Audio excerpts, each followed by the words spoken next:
Hi எல்லாரும் எப்படி இருக்கீங்க? நான் ரொம்ப நல்லா இருக்கேன். இன்னைக்கு நம்ம சேனல்ல பார்த்தீங்கன்னா, ரொம்ப ஹெல்த்தியான ஒரு ஸ்நாக் ரெசிபி பார்க்கலாம். இது சர்க்கரைவள்ளி கிழங்கு, ராகி மாவு பயன்படுத்தி நம்ம செஞ்சிருக்கோம். இது பசங்களுக்கு செஞ்சு கொடுங்க. ரொம்ப ஹெல்த்தியான ஒரு ரெசிபி. எப்பவும் ஒரே மாதிரி வடை, பஜ்ஜி, போண்டான்னு செஞ்சு கொடுக்காம, அதே போல பக்கோடா அது போலலாம் செஞ்சு கொடுக்காம, இது போல ஹெல்த்தியா செஞ்சு கொடுங்க. பசங்க ரொம்ப ஆர்வமா சாப்பிடுவாங்க. உடம்புக்கும் ரொம்பவே நல்லது. வெயிட் லாஸ் பண்றவங்க கூட இந்த ரெசிபியை தாராளமா எடுத்துக்கலாம். ஏன்னா நம்ம ஆயில் எதுவுமே இதுல ஒரு டிராப் கூட சேர்க்க போறது கிடையாது. அந்த அளவுக்கு ஹெல்த்தியான ஒரு ஸ்நாக் ரெசிபி இது. இப்ப வாங்க இந்த ரெசிபி எப்படி செய்யறதுன்னு பார்க்கலாம். அதுக்கு முன்னாடி நம்ம சேனல் ஃபர்ஸ்ட் டைம் பாக்குறீங்க அப்படின்னா மறக்காம சப்ஸ்கிரைப் பண்ணிக்கோங்க. ராகி மாவு வச்சு நிறைய ஸ்நாக் ரெசிபி போட்டிருக்கேன். டிஸ்கிரிப்ஷன் பாக்ஸ்ல லிங்க் தரேன், போய் மறக்காம செக் பண்ணி பாருங்க. இதுல பாத்தீங்கன்னா சின்ன சைஸ்ல 4 சக்கரவள்ளி கிழங்கு எடுத்து வேக வச்சிருக்கேன். தண்ணி சேர்த்து வேக வைக்க கூடாது, ஸ்டீம் பண்ணி எடுக்கணும். நம்ம இட்லி, புட்டு அதெல்லாம் அவிப்போம் பாருங்க, அது போல அவிச்சு எடுத்துக்கணும்.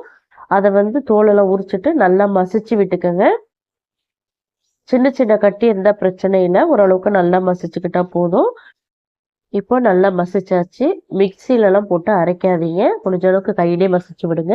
இதுல மெசரிங் கப்பால 1.5 கப் அளவுக்கு நான் ரவை எடுத்திருக்கேன். நீங்க ஏதாவது ஒரு கப் வச்சு நீங்க அளந்துக்கங்க. 1.5 கப் ரவை, 1 கப் ராகி மாவு எடுத்திருக்கேன். பொடிச்ச வெல்லம் 1.25 கப் எடுத்திருக்கேன். எனக்கு வெல்லம் கரெக்டான ஸ்வீட்டா இருந்தது. உங்களுக்கு இன்னும் கொஞ்சம் எக்ஸ்ட்ரா ஸ்வீட் வேணும் அப்படின்னு நினைச்சீங்கன்னா இன்னொரு 1/4 கப் கூட நீங்க சேர்த்துக்கலாம். எனக்கு அதிகமாகவும் இல்லாம கம்மியாகவும் இல்லாம கரெக்டா இருந்தது. நீங்க பார்த்து ஸ்வீட் சேர்த்துக்கோங்க. காய்ச்சி ஆற வச்ச பால் 2 கப் சேர்த்துக்கிறேன். இது பாக்கெட் பால் தான்.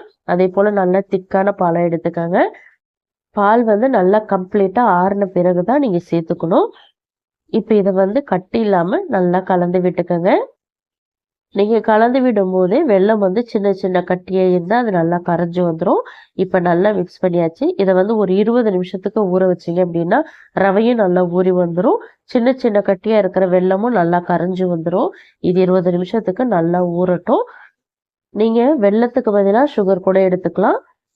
இப்ப பாத்தீங்கன்னா மாவு நல்லா ஊறி வந்துருச்சு. எந்த அளவுக்கு திக்காயிடுச்சு பாருங்க. வெல்லமும் நல்லா கரைஞ்சிருச்சு. சின்ன சின்ன கட்டியா இருக்கிறதெல்லாம் அது கிழங்கு. இது போல சின்ன சின்ன பீஸா இருந்தா பிரச்சனை இல்லை, ரொம்ப டேஸ்டியா இருக்கும். இப்ப இந்த அளவுக்கு தான் திக்னஸ்ல இருக்கணும். இதுக்கு மேல ரொம்ப திக்கா ஆயிடவும் கூடாது, தண்ணி ஆயிடவும் கூடாது, பாத்துக்கோங்க. இதான் கரெக்டான கன்சிஸ்டன்சி. மாவு உங்களுக்கு ரொம்ப திக்கா இருந்ததுன்னா மட்டும் பால் சேர்த்துக்கோங்க. ரொம்ப தண்ணி ஆயிடுச்சு அப்படின்னா ரவை சேர்த்துக்கோங்க. இப்போ 1 கப் அளவுக்கு தேங்காய் துருவல் எடுத்திருக்கேன். பொடியா கட் பண்ணின உலர் திராட்சை எடுத்திருக்கேன். அதே போல பொடியா கட் பண்ணின முந்திரி பருப்பு எடுத்திருக்கேன். முந்திரி பருப்பு எடுத்துக்கலாம், பாதாம் பருப்பு எடுத்துக்கலாம், உங்கள்கிட்ட எது அவைலபிளா இருக்கோ அதை சேர்த்துக்கோங்க. இப்போ 1 டீஸ்பூன் ஏலக்காய் தூள் சேர்த்துக்கிறேன். பிஞ்ச் ஆஃப் சால்ட் சேர்த்துக்கிறேன். இப்போ இது எல்லாத்தையுமே நல்லா கலந்து விட்டுக்கலாம். இதை இது எல்லாத்தையுமே நீங்க நெய்யில வறுத்து சேர்க்கறதா இருந்தாலும் சேர்த்துக்கலாம். நான் நெய்யில வறுக்கல, அப்படி இதை சேர்த்துக்கிறேன். இப்படி சேர்த்து செஞ்சாலும் டேஸ்ட் ரொம்ப நல்லா இருக்கும். இப்ப பாருங்க, இந்த பக்குவத்துக்கு இருக்கணும். இந்த மாவை பயன்படுத்தி நீங்க பேன் கேக் மாதிரி செஞ்சு எடுத்துக்கலாம். அதே போல ஸ்டீம் கேக்காவும் ரெடி பண்ணிக்கலாம். இப்ப நான் ரெண்டையுமே ரெடி பண்ணி காட்டுறேன்.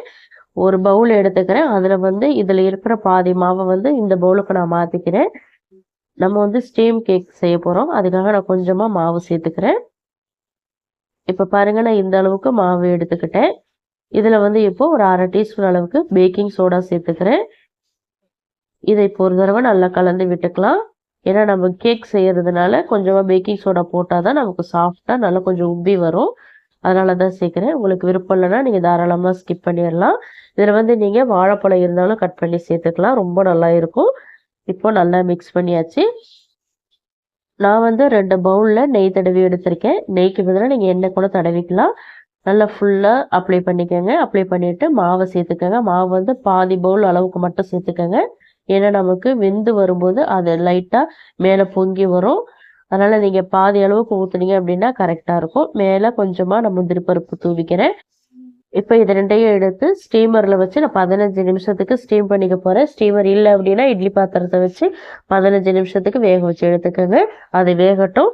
இந்த சைடு பாத்தீங்கன்னா தோசைக்கல் நான் ஹீட் பண்ணி லோ ஃப்ளேம்ல வச்சிருக்கேன். இதுல ஒரு குழிக்கரண்டி, சின்ன குழிக்கரண்டியில எடுத்து லைட்டா திரட்டி விட்டுக்கோங்க. ரொம்ப பெருசா திரட்ட வேணாம். ஓரளவுக்கு திக்கா சின்ன சைஸாக திரட்டிக்கங்க. இப்போ இதில் வந்து நெய்யோ அல்லது எண்ணெயோ நீங்கள் அப்ளை பண்ணிக்கலாம். நெய் இல்லை அப்படின்னா தாராளமாக நீங்கள் எண்ணெய் சேர்த்துக்கலாம். இப்போ லோ ஃப்ளேமில் வச்சுட்டு குக் பண்ணுங்கள். ஹை ஃப்ளேமில் வச்சிங்க அப்படின்னா கருகிடும். மூடி சேர்த்தும் குக் பண்ணலாம், மூடி சேர்க்காமலும் குக் பண்ணலாம். இப்போ ஒரு சைடு நல்லா வெந்துருச்சு. நான் இன்னொரு சைடு திருப்பி விட்டுக்கிறேன். ரொம்ப அருமையாக இருக்குங்க டேஸ்ட்டு. ரொம்ப சூப்பராகவும் வரும். கஷ்டப்படவே தேவையில்லை. நீங்கள் எந்த தோசைக்கல்லில் செஞ்சாலுமே பர்ஃபெக்டாக வரும். நான் செய்கிறது இண்டோலியமில் எவ்வளோ சூப்பராக வருது பாருங்கள். நீங்கள் நான்ஸ்டிக் தவாலையும் செய்யலாம், அயன் தவாலையும் செய்யலாம். இப்போ 2 சைடுமே நல்லா குக் ஆகிடுச்சு. வெளியில் எடுத்துக்கிறேன். இதே போல் எல்லா மாவையும் நான் செஞ்சு எடுத்துக்கிறேன். இது வந்து பசங்களுக்கு வந்து கொடுத்து பாருங்களேன், அப்படி சாப்பிடுவாங்க. இப்போ பிளேட்டுக்கு நான் மாற்றிக்கிறேன். பசங்களுக்கு கொடுத்தீங்க அப்படின்னா இதில் ஹனி சேர்த்து கொடுக்காதீங்க. அதுக்கு பதிலாக சாக்கோ சிரப் மேலே ஊற்றி கொடுங்க. சூப்பராக இருக்கும். ஏன்னா இதில் ஸ்வீட்னஸ் இருக்கிறதுனால ஹனி கொடுத்தீங்கன்னா ரொம்ப ஸ்வீட்டாக இருக்கும், சாப்பிட மாட்டாங்க. அதுக்கு பதிலாக நீங்கள் சாக்கோ சிரப் ஊற்றி கொடுக்கறதா இருந்தால் கொடுங்க. இல்லை அப்படியே சாப்பிட்றதா இருந்தாலும் சாப்பிட்லாம். இந்த சைடு பாருங்கள், நம்ம வேக வச்ச கேக்கும் ரெடி ஆயிடுச்சு. நல்லா ஆறிடுச்சு. இப்போ நான் வெளியில் எடுத்து காட்டுறேன் பாருங்கள். பவுலில் கொஞ்சம் கூட ஒட்டல, சூப்பராக வந்திருக்கு. செம்ம சாஃப்டாக இருக்கும். டேஸ்ட்டும் வேறு லெவலில் இருக்குங்க. வேக வச்ச கேக்கும் சரி, நம்ம பேன் கேக்கும் சரி, டேஸ்ட்டு அல்டிமேட்டாக இருக்கும். இதை செஞ்சீங்க அப்படின்னா கட்டாயமாக விடவே மாட்டீங்க. வாரம் வாரம் இதுக்கு பசங்களுக்கு செஞ்சு கொடுப்பீங்க. நான் ஏற்கனவே சொன்ன மாதிரி இந்த மாவில் பனானா, ஒரே ஒரு பனானா எடுத்து அதை நல்லா குட்டி குட்டி துண்டாக கட் பண்ணி மிக்ஸ் பண்ணி பேன் கேக்காகவும் ரெடி பண்ணி கொடுக்கலாம், ஸ்டீமிங் கேக்காகவும் ரெடி பண்ணி கொடுக்கலாம். ரொம்ப சூப்பராக இருக்கும், நல்ல ஃப்ளேவர்ஃபுல்லாக இருக்கும். இப்போ பாருங்கள், நான் இந்த பேன் கேக்கை பிரித்து காட்டுறேன் பாருங்கள். செம்ம சாஃப்டாக இருக்குது. வெளியில் நல்ல கிறிஸ்பியாக இருக்கும், உள்ளே சாஃப்டாக இருக்கும். அந்த தேங்காய், முந்திரி பருப்பு, திராட்சையோடு சாப்பிடும்போது டேஸ்ட்டு சும்மா சொல்லக்கூடாது, அப்படி இருக்கும்.